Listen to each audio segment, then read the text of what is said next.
in Africa every year, there's probably hundreds of millions of people that go through a time that we call the hungry season. And that's when last year's crops are finished or your food stocks are starting to diminish. This year's crops haven't yet produced, and so you're running out of food.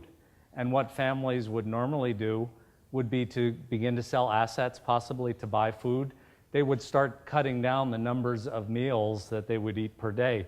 So almost immediately they're going to 2 meals a day, and that would affect the youngest kids much worse than the adults, and that's where you really see the high malnutrition.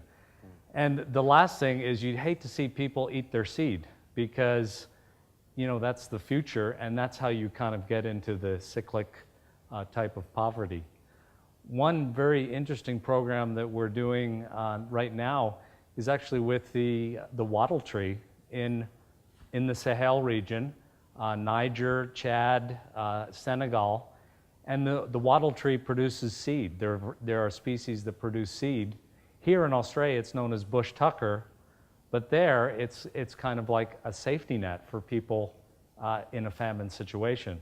So I'm actually going Sunday night to look at the wattle tree yields, and it actually is kind of a small famine in that area this year. So it will be very exciting to see, how much these wattles reduce famine in Niger.